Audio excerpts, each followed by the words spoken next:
I'm a hitman, but I'm not allowed to kill my next target. Michael Zinsky wasn't my usual type of client. He wasn't a spurned lover, looking for revenge, or a murderer, looking to snuff out the witnesses to his crime, or a husband, hungry for his wife's insurance policy. He was just an ordinary guy, looking out for his sister. I wouldn't normally resort to such drastic measures, but Harold has become so awful, treats her like garbage, doesn't give a rat's ass about her, or anything, except for that stupid band he sings in with his work buddies. He blew his nose loudly. You understand that, right, Switchblade? I winced. That's just my alias, Michael. You shouldn't, actually call me that in casual conversation. Then what should I call you? I blinked. Clearly, he had never done anything like this before.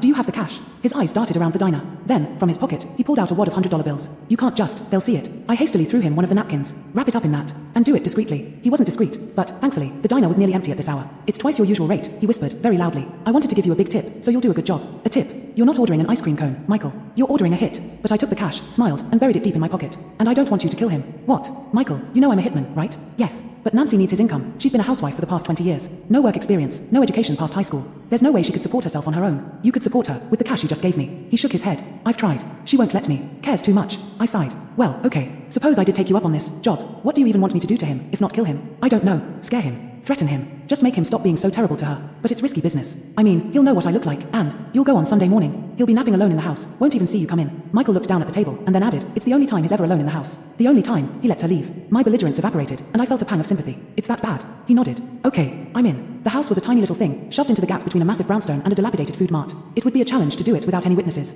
Good. I like a challenge. I snuck through the backyard, creatively using the various bushes and fencing to hide from onlookers. I then stepped into the open window, like Michael told me to. The knife was heavy in my hands. I turned left at the kitchen, and crept into the living room. In the center stood a microphone, a music stand, and some sheet music, presumably for Harold and his band. Nancy's needlepoint supplies were pushed into the corner, taking up as little space as they possibly could. I walked into the next room, and there, in the armchair, sat Harold, fast asleep. I retrieved the chloroform from my pocket. With the grace of a dancer, I lay it against his nose, and then I set to work. I visited Nancy myself a few weeks later. I like to do that sometimes. Pose as a friendly neighbor, see how their lives have changed in the wake of my work. Yes, I know it increases my chances of getting caught. But, as I said, I like a challenge. When she flung open the door, her eyes were bright, and she wore a smile. Hi, I'm Smith Baker, I said. Just moved here, a few houses away from you, behind the food mart. Oh, how nice. Please come in. She led me into the living room, and I smiled. The music stand and other equipment were thrown haphazardly in the corner. Nancy's needlepoint was sprawled across the sofa, taking up as much space as it possibly could. Smith, this is my husband, Harold. He just stared at me, still, silent, pale, and then he started shaking wildly, clawing at the raw, red mark across his throat. Oh, sorry, I should explain. She sat down, with a small smile. He's not trying to be rude. It's just that, well, he had an accident a few weeks ago, and now he can't speak, I'm afraid. She patted his arm, comfortingly, as he clung to her. Or sing, unfortunately. An accident.